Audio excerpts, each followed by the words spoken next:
Muy buenas noches, bienvenidos a las 8:45.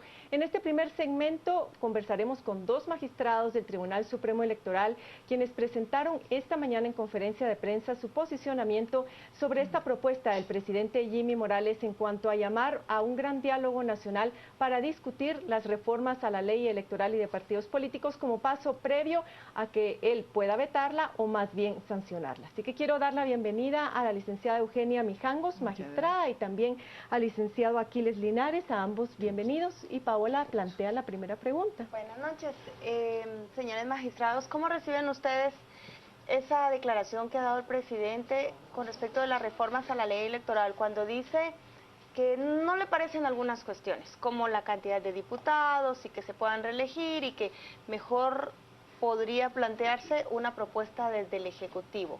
¿Cómo lo recibe usted, magistrada? Pues mire, yo le diría en primer lugar que con extrañeza, Paola, puesto que realmente el proyecto que nosotros presentamos al Congreso de la República ya había tenido un amplio trabajo de consulta. Incluso nosotros tomamos, digamos, por ejemplo, la propuesta de CONARREP, que es una coordinadora que llevaba años en ese esfuerzo de la reforma a la ley electoral. También trabajamos conjuntamente con Tanques de Pensamiento y también tomamos propuestas de organizaciones de la sociedad civil, por ejemplo, organizaciones de derechos humanos, organizaciones de mujeres.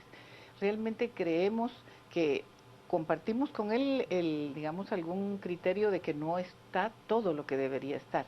Sin embargo, si vemos esta reforma, por ejemplo, de cara a que la última reforma se hizo en el año 2006, estamos hablando de 10 años sin reforma a la ley electoral.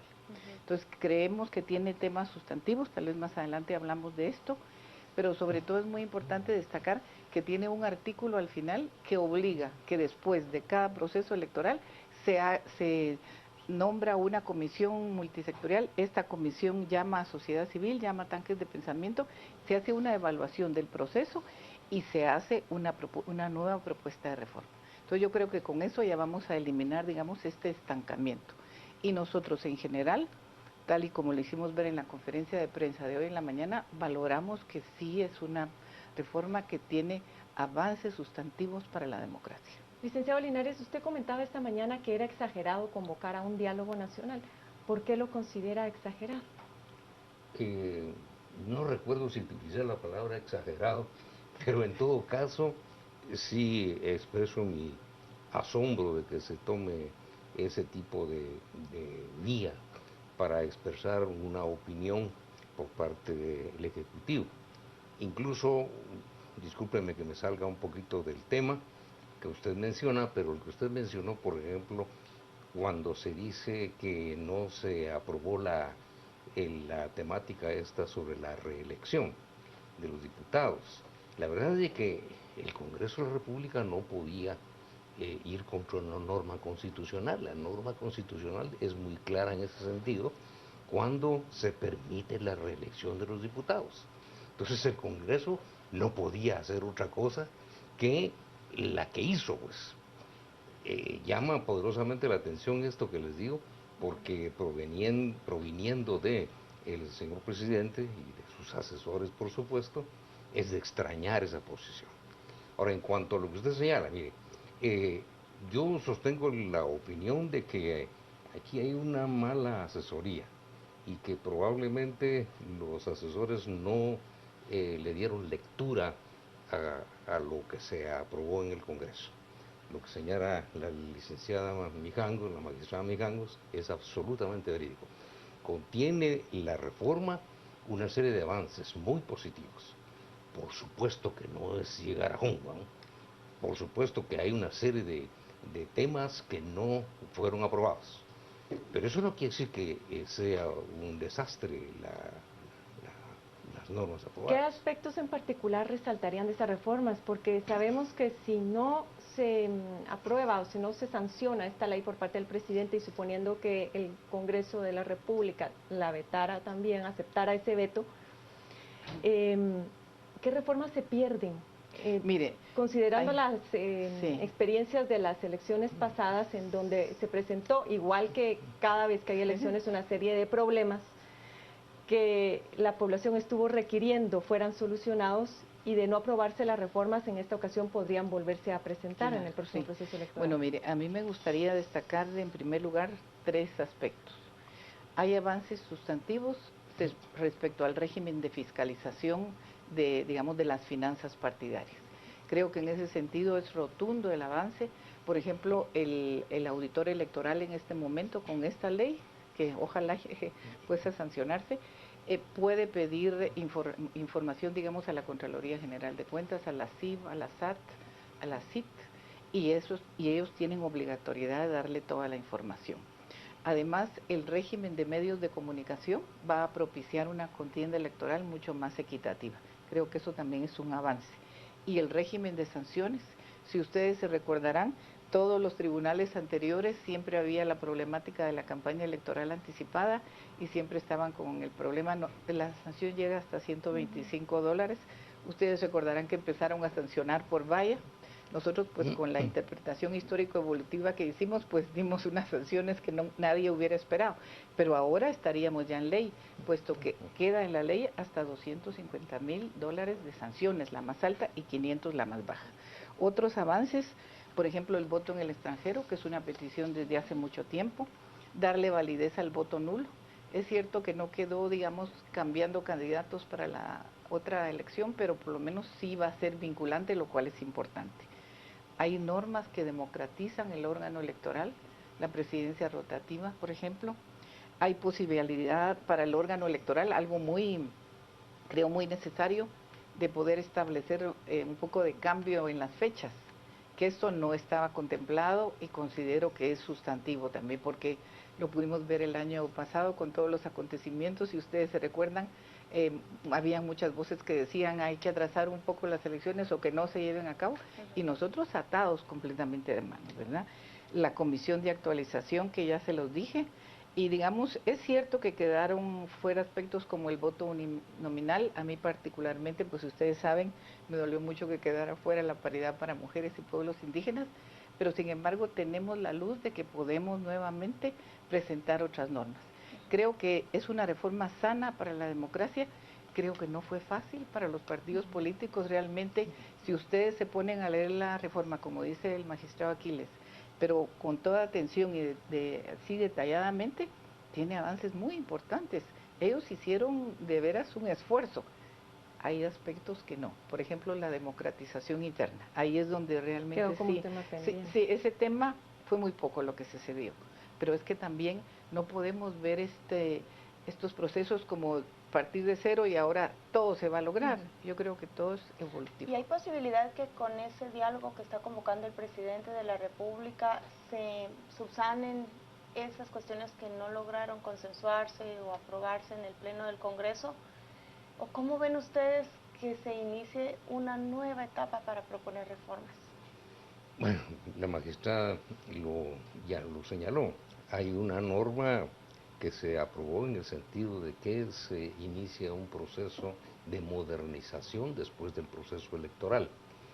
Pero lo que se está proponiendo, voy a utilizar un epíteto un poco fuerte, pero es una barbaridad. Eso sí, es una barbaridad. ¿Por qué? Porque simple y sencillamente el Congreso de la República es el que constitucionalmente está facultado para hacer las leyes, digámosle así, para derogarlas, decretarlas, reformarlas. Y hecho este proceso, se va al Ejecutivo, quien tiene 2 caminos legalmente hablando. La veta o la sanción. Y un plazo cortito para hacerlo. Exacto, 15 días, etcétera. Pero ¿de dónde sacan la idea de que convocar a la sociedad civil y a pedir con los preguntar ya como abogados? Absolutamente ya absurdo. como abogados ambos, no como magistrados, quitándose un poco la toga de magistrado.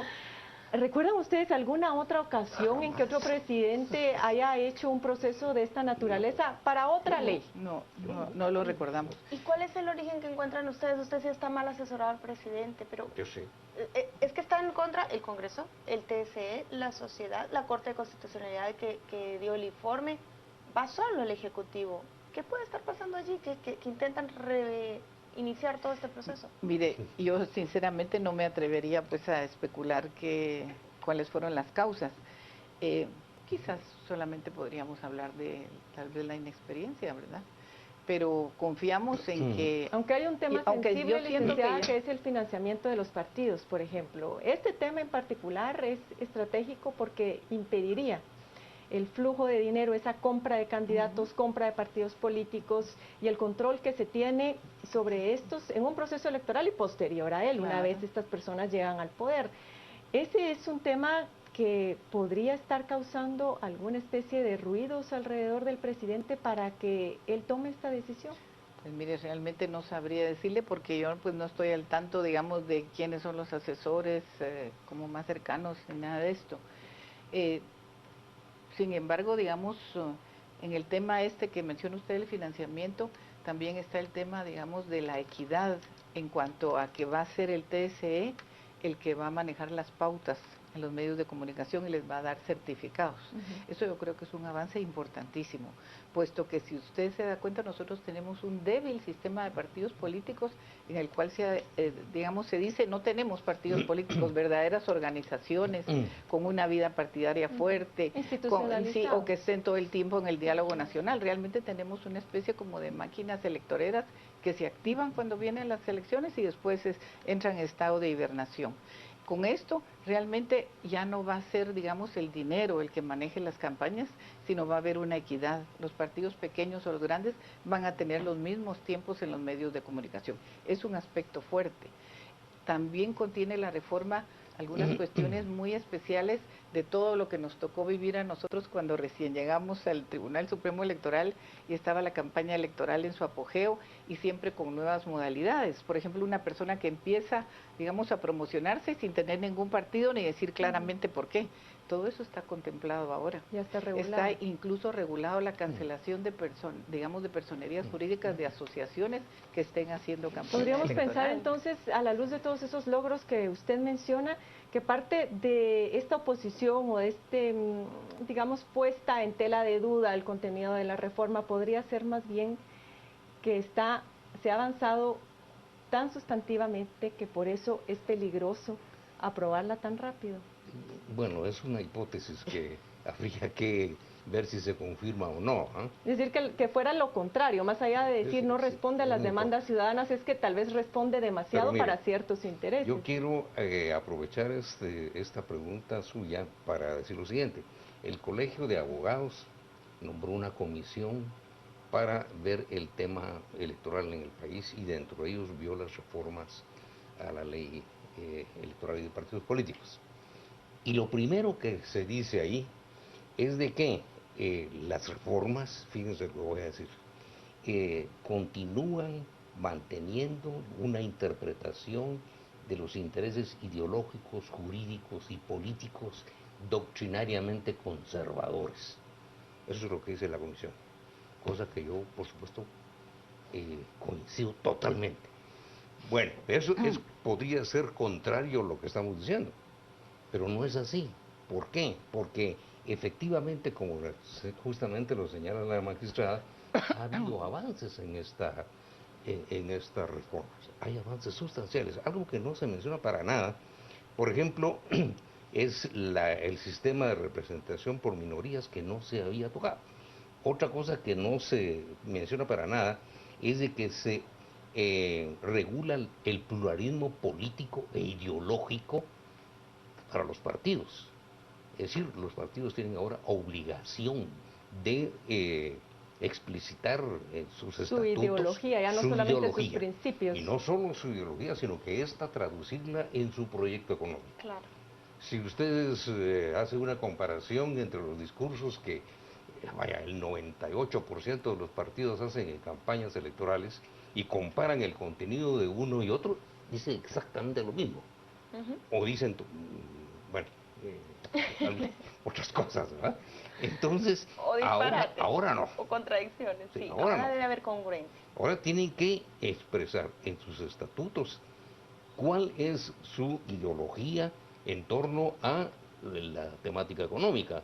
¿Qué proyecto económico le ofrecen a la ciudadanía que van a impulsar? Licenciado, ¿y sería un borrón y cuenta nueva si el presidente no veta ni sanciona, sino que convoca nuevamente a discutir las reformas, lo que se aprobó fue tiempo perdido entonces. No,